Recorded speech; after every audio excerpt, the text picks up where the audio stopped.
इस कार्यक्रम के पुण्यार्जक हैं श्रीमती अनीता नवीन प्रकाश वोरा, हार्दिका नितिन वोरा, नव्या आर्जव, आर्यन श्रीजी फाइनेंस श्रीजी फिनकॉप डूंगरपुर राजस्थान।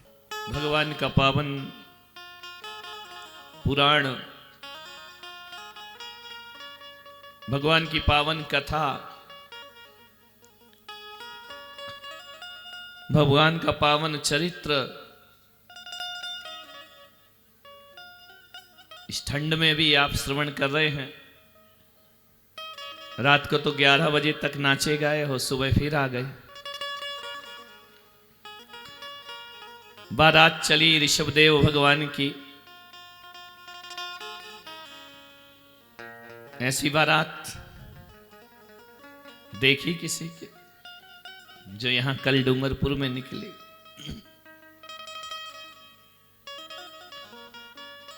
जब हम अभिनय में ऐसी बारात निकाल रहे हैं तो हकीकत में क्या हुआ होगा? तुम तो नकली लोग हो ना। असली इंद्र आए होंगे, देवी देवता आए होंगे, तब कैसा लगा होगा? असंख्यात देवी देवता भगवान के पाणी ग्रहण में शामिल होते, सज धज कर स्वर्ण वस्त्राभूषणों से। कहा था ना तुमको कि सच्चे से सच के आना। ऐसे गए, ऐसे गए, कोई शब्द नहीं है। 20-25 लोग ने सौफा बांध लिया। तैयारियां नहीं करते व्यवस्थित।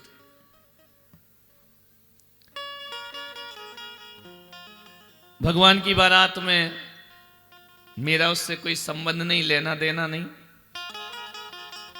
ज्यादा प्रशंसा करते रहूं तो कमियां भी बताना मेरा धर्म है। मन से घोषणा हुई कि स्वल्पाहार की व्यवस्था है, दूध की व्यवस्था है, अनुचित है। तीर्थंकर की बारात है, तुम वहां भी खाना पीना नहीं छोड़ते क्या? वहां भी तुमको दूध पीना ही है क्या? घर से बिल्कुल भूखे ही आए थे। क्यों ये व्यवस्था रखी गई मुझे नहीं पता, मुझसे पूछा नहीं गया, मेरी इसमें कोई अनुमोदना नहीं है। मन से घोषणा भी की गई, मुझे बहुत बुरा लगा, क्योंकि संत के सानिध्य में और तीर्थंकर की बारात, आहार संज्ञा किसकी ज्यादा होती है मालूम है? पशुओं की। सुबह से शाम खाते हैं, उनका पेट ही नहीं भरता है। एक चिड़िया घोंसले से निकलती है, शाम तक उसका पेट नहीं भरता है, खाती रहती खाती रहती खाती रहती है। चींटियां दिन भर खाती रहती, इतना सा तो पेट है, लेकिन भरता कभी नहीं है। ये कोई ऐसी कथा नहीं है जिसमें राग रंग की बातें हों। इसका समाज को विशेष ध्यान रखना चाहिए। मेरा किसी भी तरह से उसके लिए अनुमोदना नहीं है, न मेरा समर्थन है, मेरा विरोध है उसके लिए। इसका विशेष ध्यान रखा जाए। हमें अपनी ऐसी कथा नहीं सुनना है कि धर्म को ताक पर रख दिया जाए। तुम्हें तो संकल्प लेना था कि भगवान की बारात जा रही है, हम मुंह जूठा नहीं करेंगे पूरी बारात में। इस मुख से जब भी नाम लेंगे तो ऋषभदेव भगवान का नाम लेंगे, परमात्मा का नाम लेंगे। धार्मिक कार्यक्रम है ये, शादी विवाह नहीं है तुम्हारे घर का, ये तुम्हारी पार्टियां नहीं है। भगवान जा रहे हैं। रतलाम में मैंने महावीर जयंती कराई, 1000 लोग होते थे। मैंने कहा चारों संप्रदाय मिलकर करो तो महावीर जयंती होगी। आज से 15-20 साल पहले समाज मानने को तैयार नहीं। श्वेतांबर समाज अलग, दिगंबर समाज अलग, कांजी समाज अलग, 20 पंथी अलग, 13 पंथी अलग। मैंने कहा जी मेरे सानिध्य में महावीर जयंती होगी तो ध्यान रखना सबको एक साथ निकलना पड़ेगा। और इतिहास पलटा रतलाम का। 100 साल से महावीर जयंती निकल रही, पहली बार 25,000 लोग सड़कों पर उतर करके आ गए। सूरत में महावीर जयंती हुई। हमने कहा कि कोई भी महावीर जयंती पर जगह जगह स्वागत नहीं होंगे, कोई खाना पीना नहीं रखा जाएगा। भीषण गर्मी हो तो हो, ये ऐसा जुलूस नहीं है खाने पीने मौज मस्ती वालों का। ये शोभा यात्रा तीर्थंकर भगवान की शोभा यात्रा है। यहां हमको अन्न जल त्याग करके भगवान के साथ चलना चाहिए। जैन संस्कृति त्याग की संस्कृति है, संयम की संस्कृति। इतना भी संयम नहीं है। तुम्हारे मुनि 24 घंटे में एक बार अन्न जल लेते हैं। इतना देखकर भी चलते तो कुछ ना कुछ प्रेरणा जीवन को प्राप्त होती है। तुम्हारे मुनि नंगे बदन नंगे पैर 24 घंटे में एक बार अन्न जल ग्रहण करके चलने वाली समाज यदि रातों को इस तरह के कार्यक्रम करेगी। लाइव से पूरा देश देख रहा है, फंसेगा पुलक सागर, मजे तुम लोगे, ध्यान रखना। लोग कहेंगे महाराज ने कराया होगा। बैठे हैं लोग कलम चलाने को। इसलिए इसका स्पष्टीकरण देना मेरा फर्ज है कि मेरा इससे कोई संबंध नहीं है। मान लो भगवान ने विवाह परंपरा को स्वीकार किया, स्वीकृति दी। मंदराग है भगवान का, भीतर से विषयाशक्त नहीं है भगवान। ऐसे रहते हैं घर में, ऐसे रहते हैं जैसे कीचड़ में कमल खिला करता है, जैसे कीचड़ में सोने की मोहर रहती है लेकिन वह गंदी नहीं हुआ करती है। भगवान भी अपना पूरा यौवन काल, अपना कुमार काल ग्रस्त जीवन में कमल की भांति खिलकर जिया करते हैं। कमल कहां खिलता है? कीचड़ में खिलता है ना। जन्म होता है, खिलता नहीं है, पैदा होता है। खिलता तो पानी के ऊपर जाकर के, पंख से ऊपर, पंख में कीचड़ में जिसका जन्म हुआ वो पंकज कहलाया करता है। नीर से ऊपर रहता है वो नीरज कहलाया करता है। भगवान नीरज हैं, भगवान पंकज हैं। विषयाशक्ति के बीच भी अनासक्त जीवन जिया करते हैं।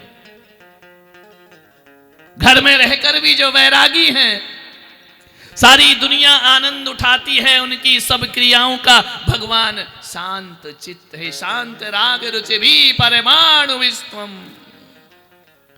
हे भगवान, तुम्हारे देह के सारे परमाणु शांत राग। जो परमाणु भगवान को मिलते हैं वो दुनिया में किसी को नहीं मिलते हैं। तुम्हारी इस देह का निर्माण कैसे हुआ है? पुद्गल परमाणुओं से हुआ है। पुद्गल काय वर्गणा, भाषा वर्गणा, मन वर्गणा, ये सिद्धांत की बातें हैं। एक एक पुद्गल परमाणु मिलता है, शरीर की रचना हो जाती। माता पिता रज बीरज मिलकर बनी देह तेरी। भगवान की माता पिता की रज बीरज से देह नहीं बनती है। इस संसार में ऐसे परमाणु व्याप्त हैं, ऐसे विशुद्ध परमाणु। कभी देखना, तुम्हारे घर में एक टॉर्च होगा ना, अंधेरे कमरे में उसको जलाना, उसके प्रकाश में कितने परमाणु मंडराते हैं। कभी देखा है? पहले पक्के घर नहीं होते थे, कच्चे घर होते थे। एक धूप की किरण आती थी, उसमें परमाणु मंडराते रहते थे। इस संसार में अनंतानंत परमाणु व्याप्त है। उन परमाणुओं में कुछ परमाणु ऐसे हैं जो तीर्थंकर की देह का निर्माण किया करते हैं। वो सबको नहीं मिलते हैं, उतने ही फिक्स हैं। वो 24 तीर्थंकर को मिलेंगे, आगे वाले तीर्थंकर आएंगे, उन्हीं परमाणुओं से उनकी रचना होगी उनके शरीर की। कैसे हैं वे परमाणु? ये शांत राग रुचि भी परमाणु विस्तृत निर्मापितास्त्र भुवन। इनसे तुम्हारी देह का निर्माण हुआ है। इसीलिए भगवान उन विशुद्ध परमाणुओं के कारण कभी उत्तेजित नहीं होते हैं, कभी आश्चर्यचकित नहीं होते हैं। हम तो थोड़ी सी चीज देखें तो आश्चर्यचकित। आजकल एक शब्द बन गया ना, इतिहास में पहली बार। खाक का इतिहास में पहली बार। थोड़ा सा कार्यक्रम हुआ, इतिहास में पहली बार। ये आश्चर्य विस्मय तुम जैसों को होते हैं, तीर्थंकरों को ये आश्चर्य और विस्मय होता नहीं है। कोई इतिहास नहीं होता है। भगवान के विशुद्ध परमाणु उनके अंदर क्रोध पैदा नहीं होने देते, उनके अंदर मान पैदा नहीं होने देते, उनके अंदर इच्छाएं पैदा नहीं हो। इतने विशुद्ध परमाणु हैं शरीर के उनके, उनसे भगवान की रचना होती है। आवेश में नहीं आते, शांत चित्त भगवान, प्रशांत रूपाय दिगंबराय देवादि देवाय नमो जिनाय। ऐसे जिनेंद्र भगवान। तुमको थोड़े से में गुस्सा आ जाता है, आता है या नहीं? बोलो ना। दही खा के आए क्या, मुंह बंद है क्या? गुस्सा आता है? नहीं आता? आता है ना। अहंकार आता है? हमें तो कोई है ही नहीं दुनिया में दूसरा। दो ठीकरे क्या कमा लिए, अपने आप को शहंशाह समझने लगे। लालच है, पूछो ही मत। लालच तो इतना है कि फ्री में जहर भी बटे तो हम पीने को तैयार हैं। ध्यान रखना, विचार करिए। अमृत तो छोड़ो, जहर भी बांट दो तो लाओ हमको दे दो, हम पी लेते हैं। फोकट में मिलना चाहिए, ध्यान रखना। लालच भी है ना तुम्हारे अंदर। मायाचारी तो पूछो ही मत। जितने सीधे मेरे सामने बैठते हो ना, इतने सीधे दिन भर में रहो ना, तो धरती स्वर्ग बन जाएगी। ध्यान रखना, इसे स्वर्ग बनने में ज्यादा टाइम नहीं लगेगा। कितने सीधे बैठे, ऐसे धर्मात्मा। वाह, सभी को बस थोड़ी देर बाद केवल ज्ञान प्रकट होने वाला है।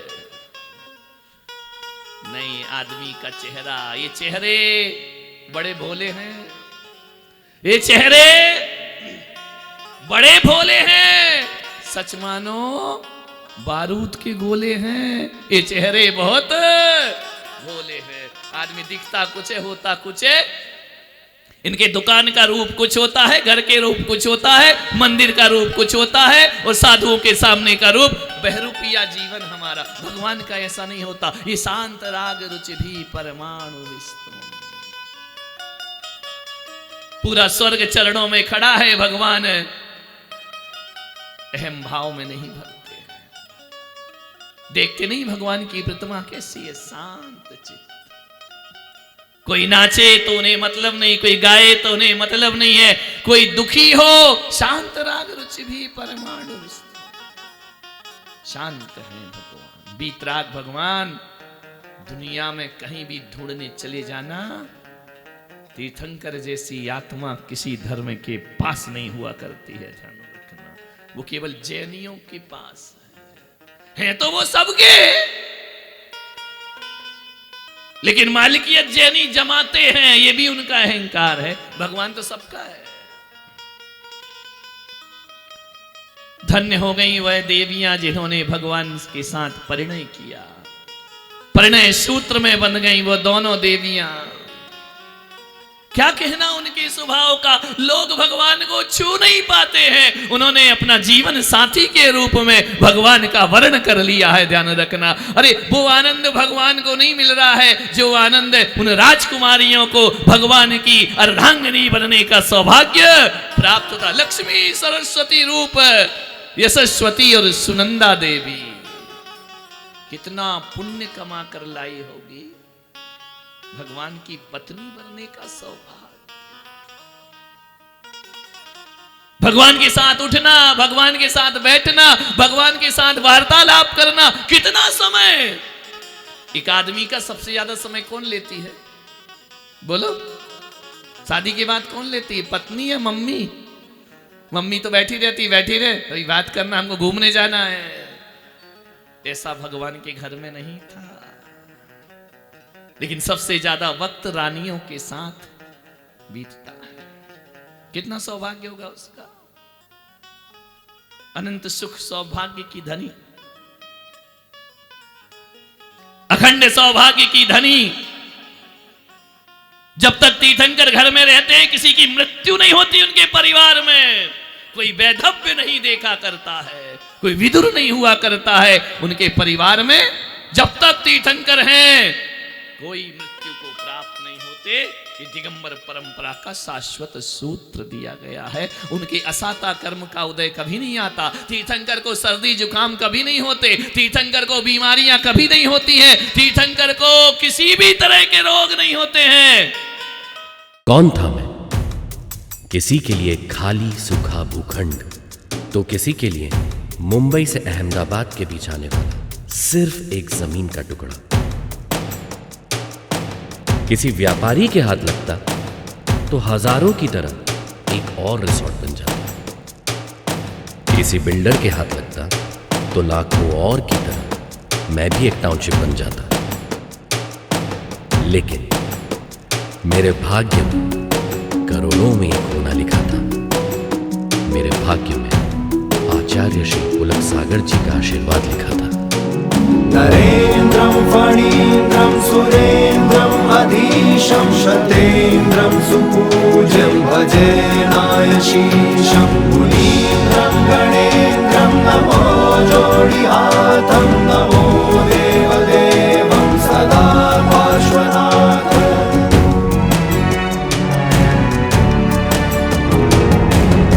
मौन था मैं स्वर्ग कहाँ से आया, खाली भूखंड को दे दी उसने काया। मौन था मैं स्वर्ग कहाँ से आया, खाली भूखंड को दे दी उसने काया। तीर्थ बनाया मुझको सजाया, तीर्थ बनाया मुझको सजाया, खाली भूमि छू के मेरे पुलक जी ने की कृपा जय शरणम मना। इस कार्यक्रम के पुण्यार्चक थे श्रीमती अनीता नवीन प्रकाश वोरा, हार्दिका नितिन वोरा, नव्या आर्जव, आर्यन श्रीजी फाइनेंस श्रीजी फिनकॉप डूंगरपुर राजस्थान।